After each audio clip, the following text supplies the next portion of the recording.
Hello,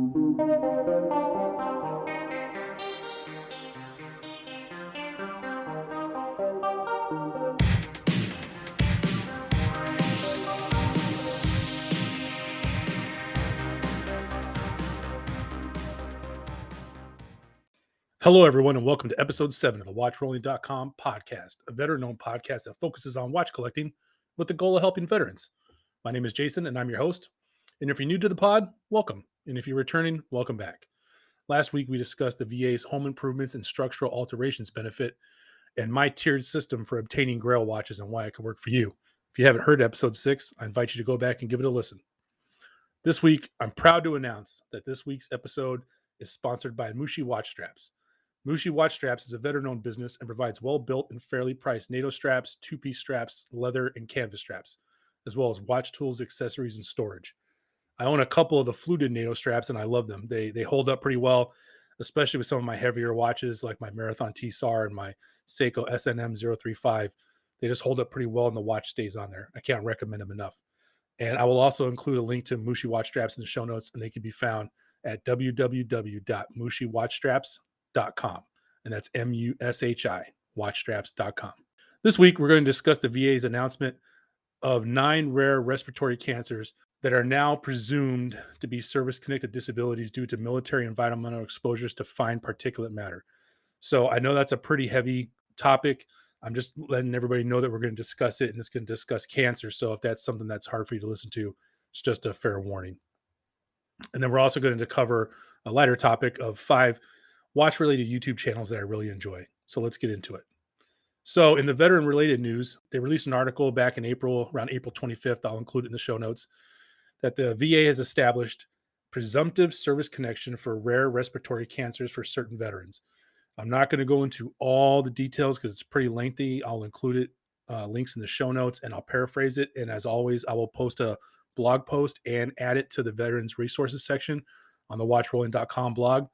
I'll tell you the 9 cancers that they've figured out, and then we'll go from there.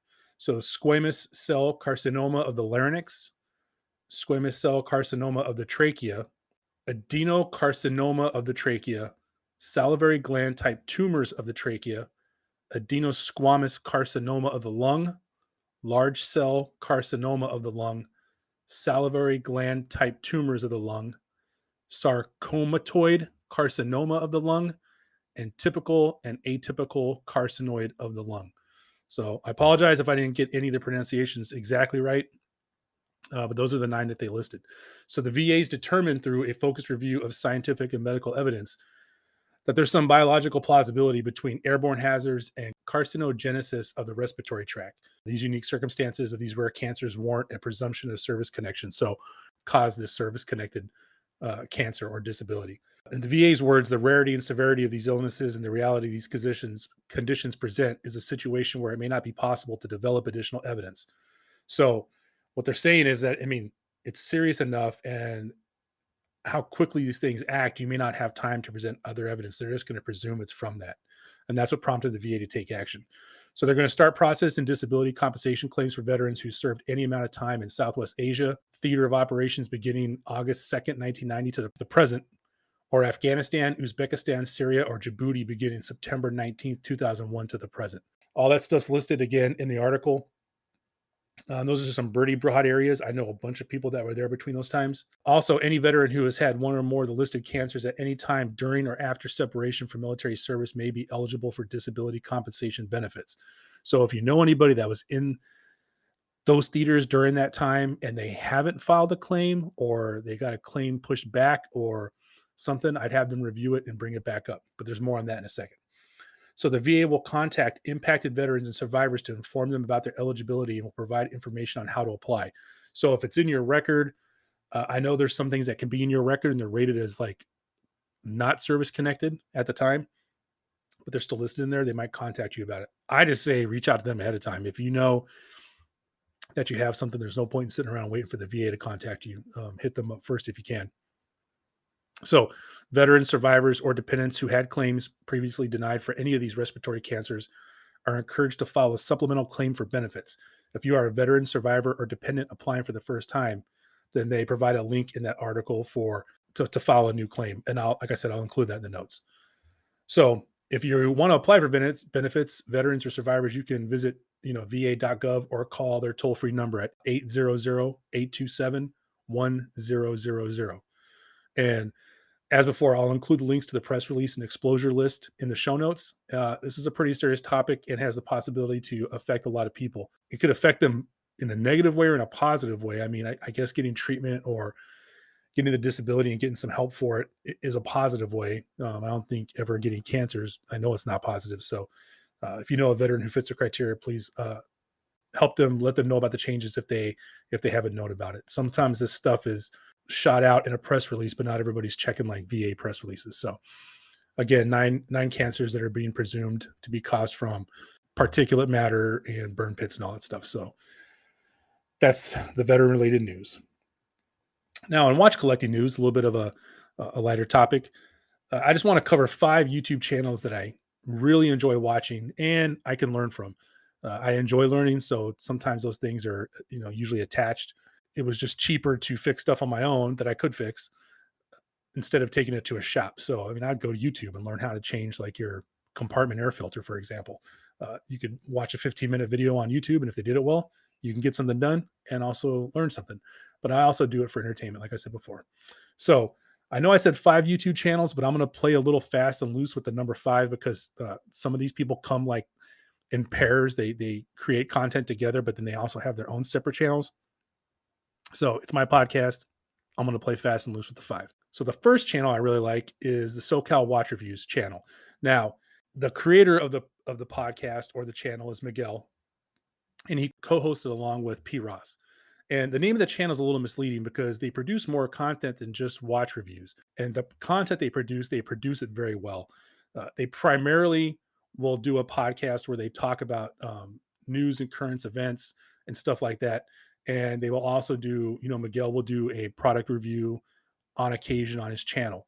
But lately, the two of them have been stepping up their YouTube short games lately, and they are posting YouTube short videos on their each respective channel, which we'll go over more in a second. It's not just a standard, well, here's a watch and here's a watch everybody else has already reviewed. It's not that standard stuff. They talk about hot topics in the watch industry. They talk about interpersonal relationships in the watch hobby and stuff like that. And it's very interesting. And the one thing I find most interesting is how they usually have different takes on topics. I mean, they're not always in agreement with each other, but they have the ability to have a mutual discourse in a very mature and respectful manner. Like they don't argue. They're not loud. They're not getting all crazy just for the hype. They talk. Sometimes they agree. Sometimes they don't. But it's always respectful. It's always mature. And they do bring slightly different takes on their opinions as well, which I appreciate because sometimes I'll listen and, P will say something and I'll be like, oh yeah, that makes sense. But then Miguel will give a slightly different angle on something and it'll make me think like, oh, I never really thought of it that way. So you can kind of double your learning when it comes to the watch collecting hobby when you watch Miguel and P. Ross talk. So it's pretty good. And like I said before, there's not a lot of drama on the channel and I appreciate that. Full disclosure, this is the first podcast that I was a guest on. And I just want to say, if I have the platform, take a second to say thank you. I owe Miguel a lot because he, artfully pushed me to start my own podcast. And he let me appear on numerous episodes, which helped me get comfortable on the mic. Him and P. Ross, they were so welcoming and warm and were willing to take a chance. And I'll never forget that. It was definitely a great learning experience. And I hope I'm doing you guys proud. Yeah. So I'll put the link to their respective channels down there. And to cut back and go back to the shorts, this YouTube short thing is pretty interesting because, Miguel will do something funny on occasion, or he'll do some of his awesome video editing and you get a quick look at a timepiece or something. And P. Ross does the same thing, whether it's, his timepieces or his sneakers, or sometimes they meet together. They're just interesting little snippets that give you some insight into their collecting criteria and their personalities as well. So once again, that's SoCal Watch Reviews channel. And you can look at Miguel's channel, and he also has Aurelio Hondo. It's a Spanish speaking channel. And then P's channel is Ross Wristwatch Love. And I'll include all the notes down in the show notes. The second channel is Rico's Watches Podcast. Now, this is a channel. it's primarily a podcast where Eric, the host, interviews people, and then he uploads the audio and video together so you can see the actual interview happening. I think that's an interesting dynamic as well, because Eric's channel is a podcast and channel dedicated to, in his words, chronicling the stories of those in the watch collecting community. And I'll tell you what, boy, does he interview some heavy hitters. Like, if you want to learn about the watch industry, not just so much the watch collecting community, because I think that that's also him selling himself kind of short in that write-up. He interviews some leadership from Oris, which is for the new collector, is a watch brand. Chrono 24, he's interviewed people, which is, you know, a place to go purchase watches. Vortic watches, Nomos Glass Shoot, and Fratello watches, just to name a few. These are people that are actually driving the industry, creating, designing timepieces, setting standards. I mean, from a leadership aspect, you get some really awesome insight into the direction things are going, what inspires certain things, what motivates certain things. And I like to hear that, because sometimes it makes me, I'm not going to say specifically Eric's podcast, but sometimes it makes me, it endears me more to a brand when I hear leadership speak. And sometimes it doesn't, you know? So I feel like when you get these really good interviews, that's what you get. You get a little more insight and perspective to help you make better decisions in your watch collecting hobby. And Eric does a great job because his interviewing style is smooth and insightful, and he always seems to get great tidbits of information from his guests. It's fantastic. And I was also fortunate enough to appear on Eric's podcast, and I'm grateful for his generosity. He's provided me tons of time and advice to starting my own journey in this hobby as well. And I always get some good insight from him, and I appreciate help he's provided to me in our ongoing conversations. So thanks a lot. Okay, the third channel, I don't know this person personally, but I feel like this channel is like super insightful, super knowledgeable. Oh yeah, the name. The channel is The Watch Idiot on YouTube. The Watch Idiot is anything but an idiot. I know his channel says that he's an idiot for watches, but this guy does not come across that way at all. I appreciate his channel because, along the lines with Miguel and P. Ross of the SoCal Watch Reviews, he's very reserved in his delivery, right? And not reserved in a bad way. He's opinionated, mind you, but he comes to his conclusions via critical thinking and a conversational delivery. Like, I feel like this guy would be a great natural, as a former instructor, I feel like he would be a great natural instructor if he had a class. He'd get up there. I'd want to listen. I'd want to learn from him. And, you know, he'd give you positive feedback, but could be critical if he had to. Just really good delivery. One of my favorite videos he had is right around January of 22. He made a video where he determined what watch he wore the most during 2021. And in the course of this video, you learn that I learned that he's taken a wrist shot every day for 4 years, and he accounted for each day of what he wore. And, you know, speaking as a former data analyst, like, this is the kind of content that I want. Like, I want to know there's someone out there that I might have the idea to do that, but I don't know if I have the intestinal fortitude to take wrist shots for every day for 4 years and then chronicle and account for what I wore. But that video is awesome. I'll put the link to that video in the show notes. That episode, again, previewed in January this year. I got a real kick out of it. And he has plenty of other videos. He does this, you know, watch reviews. He'll do, you know, accessory reviews. He'll talk about something, you know, popular that pops up. But I just feel like he provides a very professional, level-headed opinion, and you can watch his videos and it's not all bombastic and stuff. So I think there's a trend you're starting to notice here on some of the stuff I watch. I like people who, you know, conduct themselves in a pretty low-key, matter-of-fact manner. All right, so the next channel is actually two channels. I'm playing fast and loose with the 5, and it is Somewhere in Time channel and the Watch the Time channel. And those are ran by Adrian and Simon respectively. So Adrian runs Somewhere in Time, and Simon runs the Watch the Time YouTube channels. Now, both channels primarily focus on watch reviews. Slightly different takes. I'm grouping these gentlemen together because I did a live stream with them once together. They do a live stream. I want to say it's once a month. If I mess that up, I apologize to Adrian and Simon, but I'm pretty sure it's once a month. They hop on a Saturday. They invite a guest on, and they just have this free-flowing discourse. They talk about different stuff. I was on there. We talked about different things. Very easygoing, very knowledgeable guys. And I'll cover what their channels cover in a second, but just very knowledgeable. And never do they ever once make you feel dumb as a new watch collector. They welcome questions, they answer them, they're forthcoming with knowledge and information. You know, if I'm being honest, most of the guys, all of the guys on that I already listed, uh, have been that way towards me, and I haven't seen any public interactions to counter that. So Adrian and Simon are no different. So Adrian's channel, the Somewhere in Time Watch Reviews channel, it breaks down various models. I mean, he covers a wide swath. Like he's reviewed higher end, more expensive models. He's reviewed mid range models, a lot of affordable brands. But he comes at each review exactly the same way. Like and Simon does the same thing. Like it's very matter of fact. Like you can tell that no one's paying them to review this watch. They're going to give you the same standardized format review every single time. They cover the same bases, and then they give you their opinion based off criteria that they use for every single watch review. And I appreciate that. And Adrian's channel, you know, like I said, he breaks down various models. He has a cool Seiko Samurai video. That was actually the first video on YouTube that I ever helped participate in. I sent in some Seiko Samurai footage and some pictures, and Adrian compiled them along with his collection. And Adrian also covers some awesome music content in his videos. Adrian's a musician. He was kind enough to make my intro and outro song for me, and a great channel. Somewhere in Time Watch Reviews. Watch it. You'll learn a lot about watches, and you'll see some cool reviews in the same time.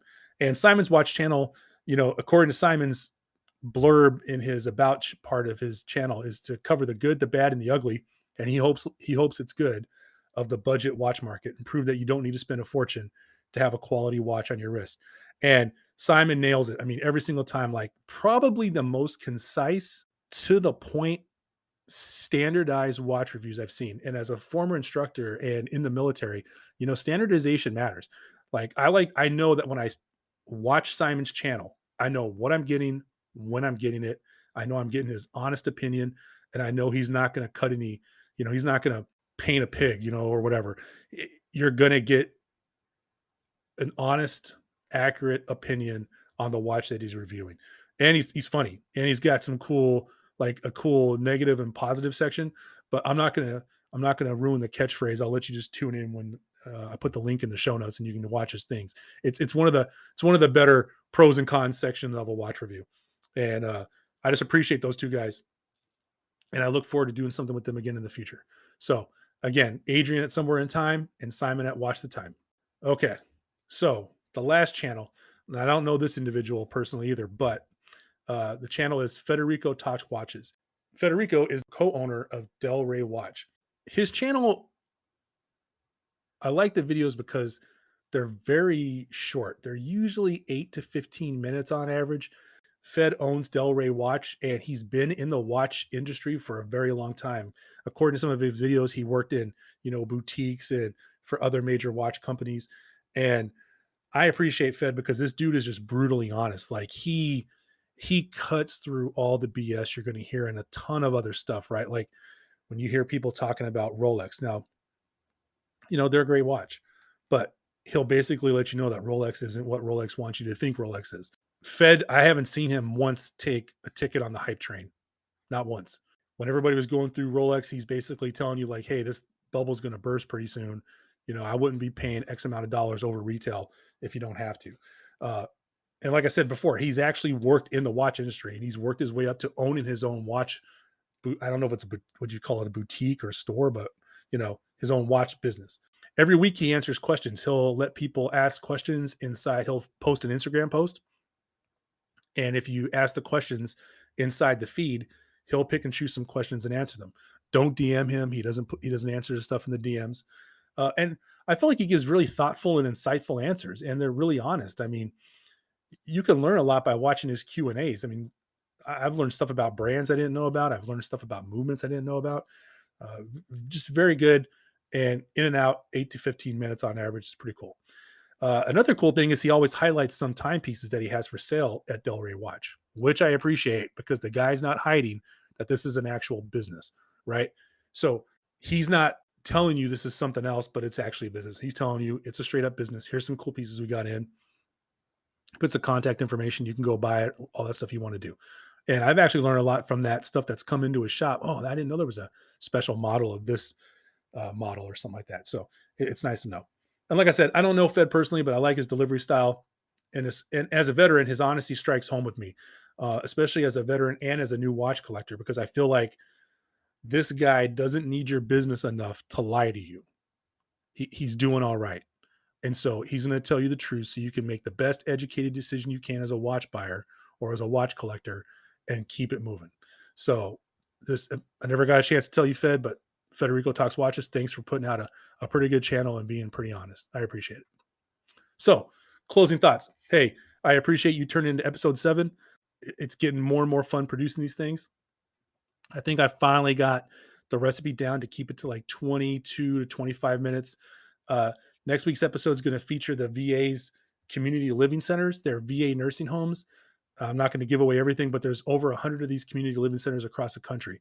I know there's certain generations of veterans that are getting older, specifically Vietnam veterans. There's some Korean veterans that are they're old, up in age. This could be good to know if you have a veteran in your family that maybe doesn't know about one of these, or it's just a good resource to know about and to help our older veterans that might, maybe having a home that they take care of on their own is too hard for them. And being in a community and having some personal interaction and having some help to, assisted living type things would be good for them. So that's the community living centers. We'll discuss that. And then I'm also going to discuss a cool little story about how I just helped a friend of mine make his first real timepiece purchase. It's a cool little story. We stumbled onto something cool by accident. My little bit of watch collecting knowledge basically unlocked a door to a vault of goodness. And I think it's going to be a cool little story to tell. And I'm going to start putting this out here now. So this is episode 7. After episode 10, I'm going to take a 1-week break. I'm going to announce this in each episode going forward.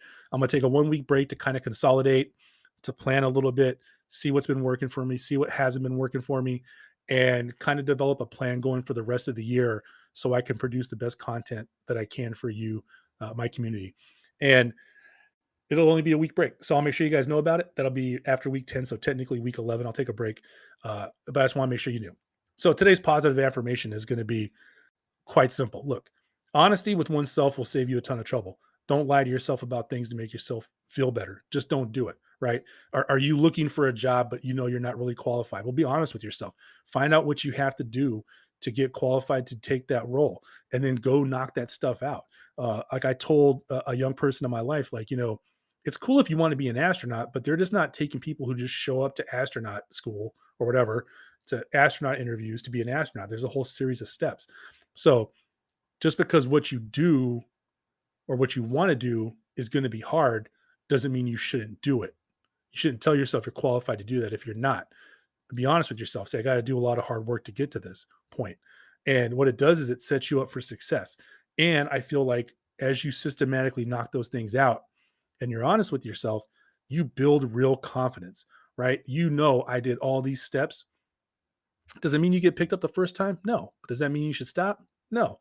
Keep grinding. Keep doing what you got to do, and be honest with yourself. And if you don't get something, well, it's another time to be honest with yourself. Like maybe you ran across a better qualified person or something. That doesn't mean you should give up on your dreams, and it doesn't mean you should lie to yourself. So just remember that. I take that one to heart because, you miss 100% of the shots you don't take, and sometimes you're not qualified to take the shot. And remember, at watchrolling.com, you make the watch. The watch doesn't make you.